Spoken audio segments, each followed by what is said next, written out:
Depuis les dunes de Calais, l'Angleterre à vol d'oiseau n'est qu'à une trentaine de kilomètres. Je voyais les côtes, là-bas. Il faisait beau. Quand je me suis assis sur mon radeau, j'étais heureux. Je me disais, plus que quelques heures, et tu seras arrivé. 14 ans qu'Assef a fui l'Afghanistan, la guerre, les talibans. 14 ans pour parvenir jusqu'ici. Dans le plus grand secret, 3 semaines durant, il a rassemblé de quoi se construire une embarcation de fortune, du bricolage. Je n'ai aucun argent, mais je n'ai rien volé. Ce que j'ai trouvé dans la rue, sur la plage, je l'ai ramassé. J'ai rien pris à personne. Qu'il n'ait pas péri noyé tient presque du miracle, car Assef, qui a grandi dans les montagnes d'Afghanistan, n'est ni un charpentier de marine, ni un navigateur chevronné. Et la Manche, à cet endroit, n'a rien d'un fleuve tranquille. À 3 kilomètres du rivage, le capitaine d'un ferry aperçoit le frêle esquif. 3 planches de bois, un morceau de polystyrène emballé dans une bâche, le mât, une canne à pêche et la voile, un simple drap. Roula Rani, un accord a été signé en octobre dernier entre l'Europe et l'Afghanistan. Il prévoit le retour, l'expulsion de 80 000 Afghans contre une aide de 5 milliards d'euros d'ici 2020. Christophe, une question sur cet accord ? Oui, justement, parce que Le Monde a publié la semaine dernière un reportage sur les Afghans expulsés d'Europe et qui reviennent au pays. Et l'un d'entre eux dit « J'ai l'impression que mon pays est un mendiant, enfin que mon président a mendié auprès de l'Europe de l'argent contre ma vie. J'ai consacré des années d'efforts pour accumuler de l'argent pour partir en Europe, avoir une vie meilleure et finalement on paye l'État afghan pour me reprendre et me mettre dans un avion. » Quelle est votre question ?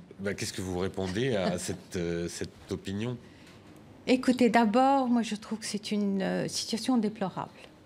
Mon cœur va pour ces personnes qui tentent la traversée et qui croient aller vers un monde meilleur.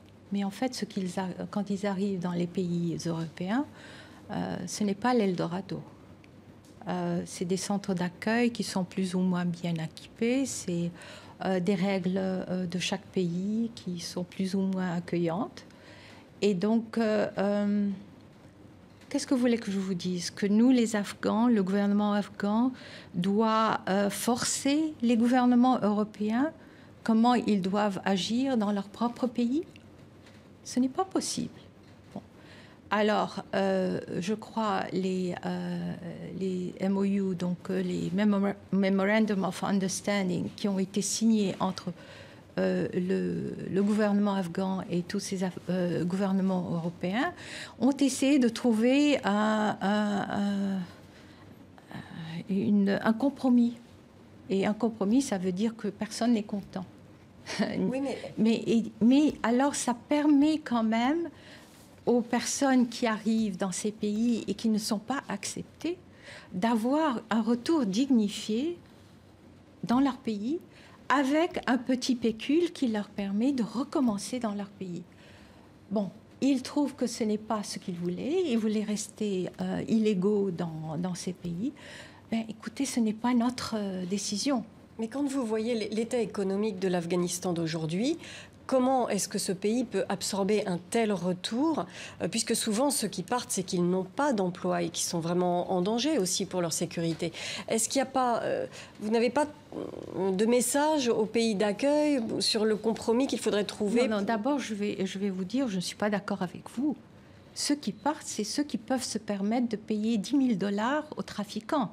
Donc, c'est des gens qui ont déjà des salaires, généralement des salaires moyens, très moyens, de 300 $ peut-être, et qui, éventuellement, rassemblent suffisamment d'argent, vendent leur voiture, vendent leur terrain, pour pouvoir faire cette traversée. Bon, ils la font de plein gré. Mais d'un autre côté, les trafiquants leur promettent des choses qui n'existent pas. Ils leur disent, vous allez arriver, vous aurez tout de suite du travail et tout ça. Et ça n'est pas là. Et d'un autre côté, je voudrais aussi mentionner qu'en 2016, qui était l'année où le plus grand nombre d'Afghans ont quitté, le nombre était de 150 000 personnes. 150 000 personnes en Europe qui a plusieurs millions de personnes.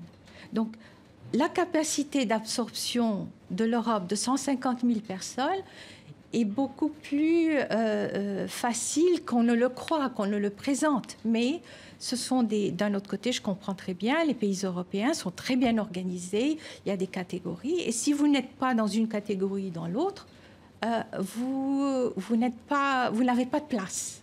Et donc, on veut vous retourner. L'économie afghane est en train de progresser. Je ne sais pas d'où vous avez vos informations, mais l'économie afghane, nous allons, dans 1 an ou 2, avoir de l'électricité sur tout le territoire, ce qui veut dire industrie possible, ce qui veut dire niveau de vie beaucoup plus agréable. Une de mes amies était au Badakhshan où ils venaient d'avoir de l'électricité et les femmes là-bas lui avaient dit « Oh mais c'est fantastique, maintenant qu'on a de l'électricité, on n'a plus besoin de passer 4 à 5 heures chaque jour à rassembler du bois. On peut utiliser ces 4-5 heures à faire autre chose et avoir des activités économiques. » La situation en Afghanistan s'améliore.